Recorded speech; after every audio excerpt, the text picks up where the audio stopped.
O salame é um dos alimentos mais impressionantes já desenvolvidos pela humanidade, não apenas pelo sabor marcante, mas principalmente pelo seu processo de produção que o torna incrivelmente resistente a diferentes condições ambientais. Trata-se de um produto cárneo que, mesmo fora da geladeira, pode durar bastante tempo.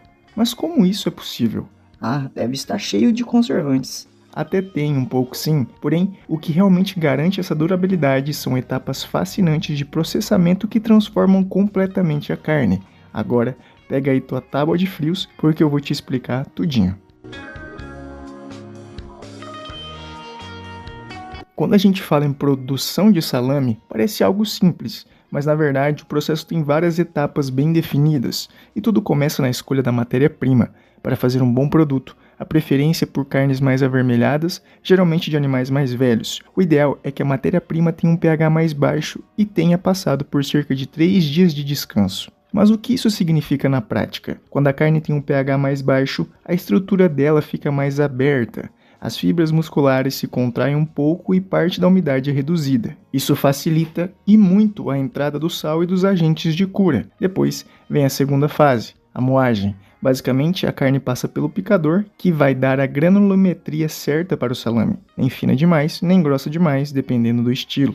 Em seguida, essa carne moída vai para a misturadeira. É nesse momento que entram os ingredientes. O cloreto de sódio, o nosso velho conhecido sal, é um dos principais componentes. Em concentrações adequadas, ele ajuda a inibir o crescimento microbiano ao reduzir a atividade de água do produto. Além disso, o sal tem um papel direto na textura e no aroma. Adicione-se também os sais de cura, como nitrato e nitrito de sódio ou de potássio, que têm funções bem específicas. São responsáveis pelo desenvolvimento da cor típica da carne curada, contribuem para o aroma característico e ainda ajudam a retardar a rancificação das gorduras. De forma mais ampla, na produção de embutidos, os aditivos podem ser classificados como conservantes, que são esses dois: estabilizantes, condimentos, antioxidantes, aromatizantes e corantes. O uso é permitido desde que traga benefícios sensoriais e tecnológicos sem oferecer riscos ao consumidor, além de contribuir para a conservação.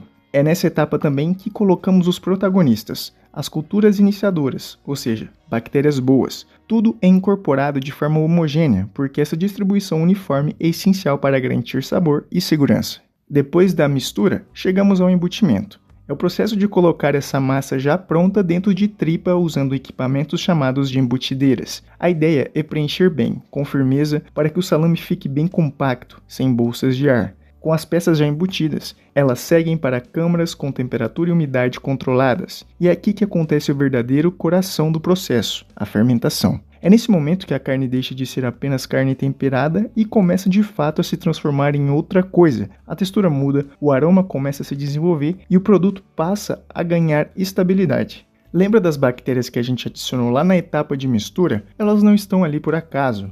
Nós usamos as chamadas culturas iniciadoras justamente para assumir o controle do ambiente desde o começo. A ideia é simples: em vez de deixar que qualquer micro-organismo presente na carne se desenvolva, a gente adiciona bactérias selecionadas que são seguras e previsíveis. Essas culturas competem por espaço e nutrientes, produzem ácido, reduzem o pH e criam um ambiente hostil para bactérias de putrefação. É como se a gente colocasse uma equipe treinada para dominar o território antes que os invasores chegassem. Por isso, normalmente são utilizados 2 tipos principais de culturas, cada uma com uma função específica dentro do processo.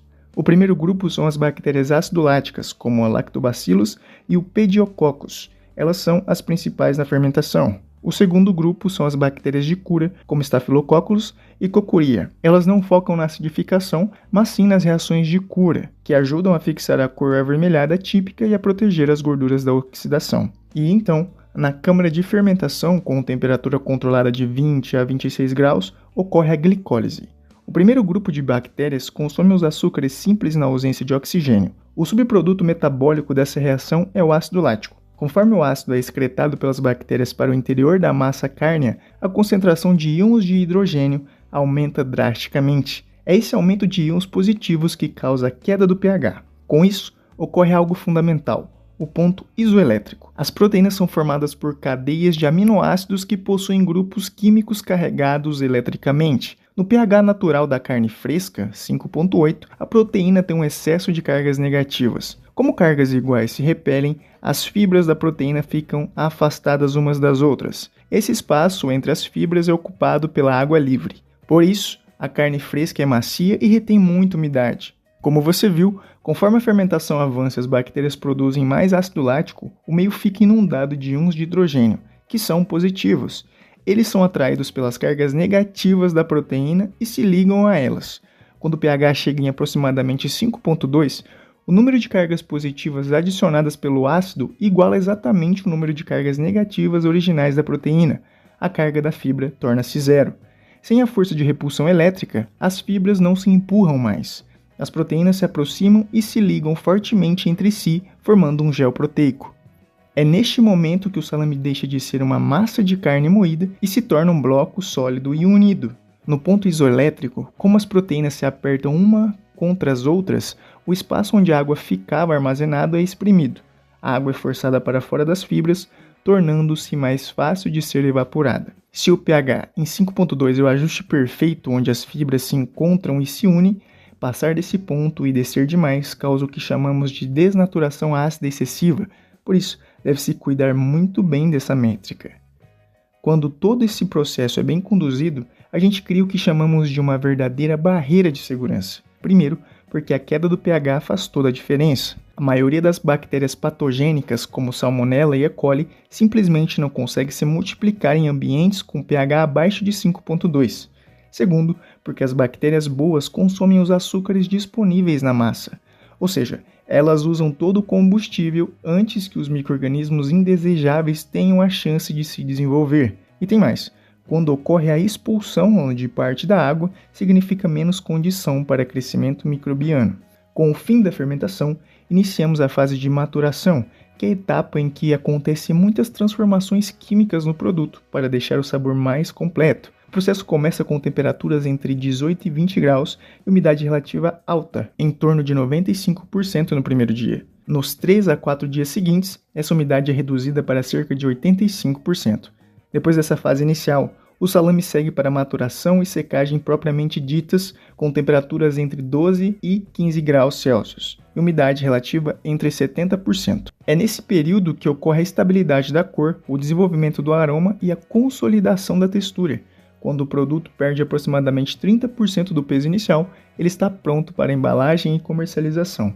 Essa é a fase mais longa do processo. Ao longo de semanas ou até meses, o salame deixa de ser apenas carne fermentada e se transforma em um produto complexo. Diferente da fermentação, onde a água é expulsa das fibras pelo ponto isoelétrico, na maturação a água precisa evaporar de forma controlada. A água migra do centro para a superfície. Nesse processo, quem começa a ter domínio no ambiente são as enzimas, que são proteínas funcionais que os seres vivos usam para realizar reações químicas, como digerir alimentos ou construir músculos. Na carne temos as endógenas. Imagine elas como tesouras químicas, que estavam guardadas dentro de bolsas minúsculas dentro das células musculares chamadas de lisossomos. Enquanto o animal está vivo, essas bolsas são mantidas fechadas e sob controle, mas 3 coisas abrem esses estojos e dão o sinal para as tesouras começarem a cortar. O primeiro deles é o rompimento celular. Quando a carne é moída, você destrói a estrutura das células. Aquelas bolsas se rompem, liberando as tesouras, como a catepsina, diretamente sobre as fibras musculares. Elas não têm mais o controle biológico do animal vivo, então começam a cortar as proteínas em pedaços menores de forma livre. O segundo ponto é a mudança de pH. As enzimas são muito exigentes. As catepsinas e as calpaínas funcionam muito melhor em ambientes ácidos. Na carne fresca, elas trabalham devagar. Quando a fermentação ocorre e o pH cai para 5,2, você liga o interruptor dessas enzimas. Esse é o pH ideal para elas começarem o corte químico. E o outro ponto é que no dia a dia a carne estraga rápido porque bactérias ruins a atacam. No salame, como você foi usando o sal e baixando o pH, as bactérias ruins morreram, mas as enzimas continuam lá.